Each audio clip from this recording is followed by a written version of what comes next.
Welcome to Chat with Sonlight, a homeschool podcast. I invite you to grab your coffee or tea and take a few moments to join us as we explore Sonlight, the curriculum, those who work behind the scenes, and the families that use it. So join us today.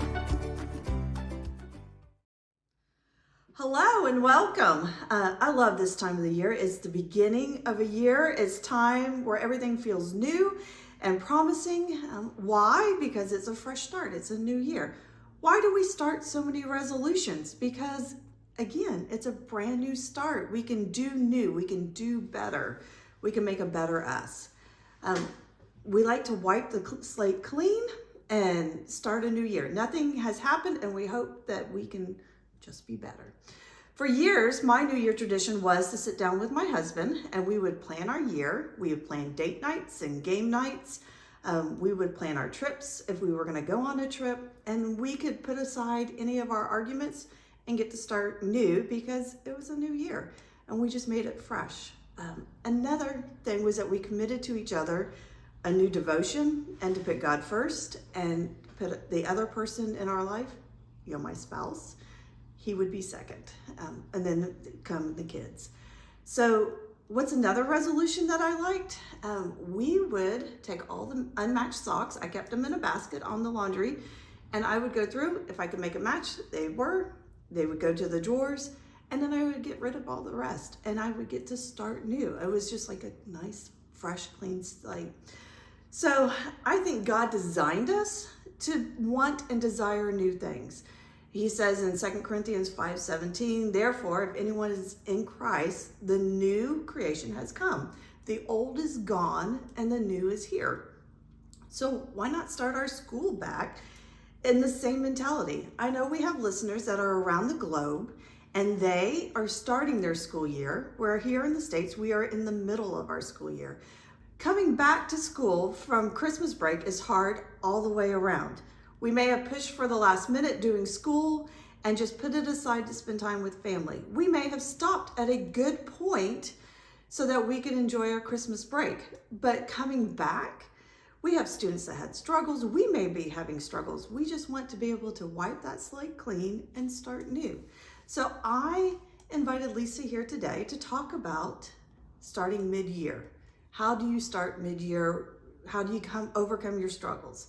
Lisa and I have 40 years of homeschooling experience between the two of us and 7 kids. Lisa, would you introduce yourself? Sure. I'm Lisa. I am a retired homeschool mom. I am done with that active part of my homeschooling, but I still enjoy encouraging families that are currently homeschooling. I do have 3 children. They are all graduated from high school, one still in college, the other 2 out, married, and doing all the things. So just enjoying a new season of life and looking forward to the new year, for sure. So tell me, what was the biggest struggle at getting started after a break? Probably the biggest struggle for us in our homeschool, because we were one of those families that stopped homeschooling right at Thanksgiving and enjoyed the month of December doing lots of other activities, was getting back into the school mindset and routine.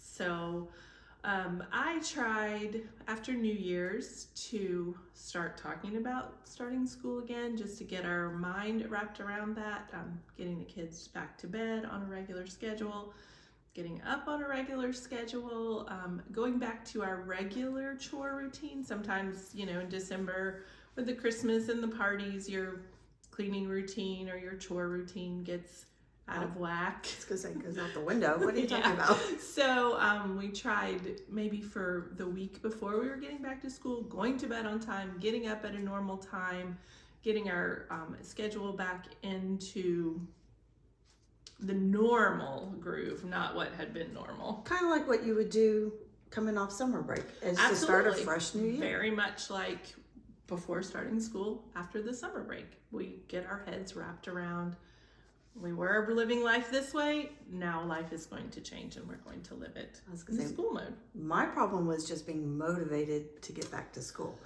I enjoyed our breaks immensely. Yes, and that is another thing. You're having fun, the kids are having fun, but the reality is a lot of the fun that you've had over the Christmas break or over the summer break is going to change as well, because a lot of people are going back to traditional school. The friends aren't as available. The activities aren't as plentiful. So all routines are getting ready to change, but it doesn't have to be bad. My children actually thrived on routine, and even though they might have done a lot of complaining about getting back to starting school, once we actually did it, ripped the Band-Aid off, they were happy and they enjoyed it. And because Sonlight makes school so awesome, it wasn't, you know, we went back to reading our books and having a good time. So that was fun. So you said your kids had some of a struggle getting going, but not, I mean, they thrived in their routine, so they were able to get back to it. I often did a slow start like I would at the beginning of a school year.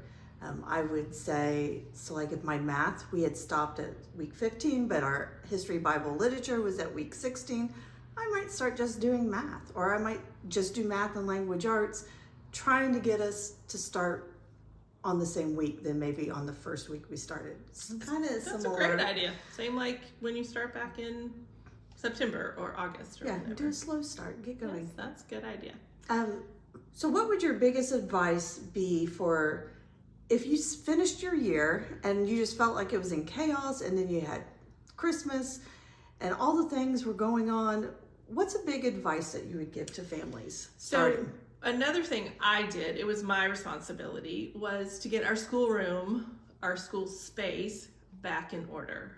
A lot of times you did finish like in a rush, or even if you finished well, you put it away and you maybe use that space for something for a holiday. Right. So I would go get my things together, get my instructor's guide back out, go ahead and gather up the things that we need for the first week back to school. Check the pencils. Are they lost? Usually, you know, if a homeschooler moves the couch, 500 pencils under there. Especially a Sonlight you can tell homeschooler. that you're a homeschooler. But made sure that we had the supplies we needed. Were all the crayons broken, the markers dried out because someone left a cap off? I would replace those. Do we need new notebooks? Do we need a new pack of paper? All of those kinds of things, because it is a fresh start, and let's go ahead and just be fresh. So, and maybe a math book was not put away right where it needed to be, so someone might need some motivation to find that. Oh, what? What? I was gonna say, my favorite part of the school year is the first week of school, because you have fresh supplies, everything's a clean slate. My kids enjoyed, they felt like they could do this year because last year was done and over with, and they had a new book, they had a new notebook, they could write well this time. Maybe not, but they thought they could. I love having the clean stuff. I once went to an eye doctor, which my son has a little bit of ADHD, just attention deficit, we'll just say that. He's not officially diagnosed. But she was like, clean the desk, clear everything off, always make it clean and organized. So it helps them stay focused, it helps mama stay focused. Yes. And I love new notebooks. So, I mean, if last year was a struggle and every time I looked at that purple working binder, I went and got a blue one. So it just was fresh and new. Is there anything you would like to advise any moms on? I just think the winter season is a hard time to be a homeschooler. You started in August, you were looking forward to some things, and there was Thanksgiving and Christmas, and now you're back to school, and spring break, Easter, it might seem a really long time from where you are. And for a lot of people, not for me because I live in Florida, but for a lot of people, you can't get outside. The sunshine might not be out, cold and dreary. It's just, the winter doldrums are a real thing. And when you're a homeschool family, that can be intensified.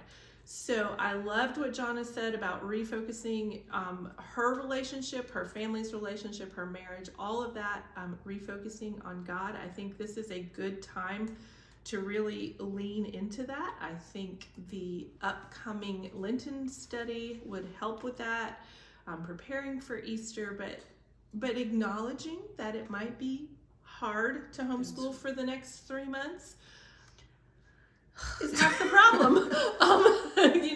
But if you can push through that winter doldrum season, spring is not far. No. And then you can look forward to finishing your year strong.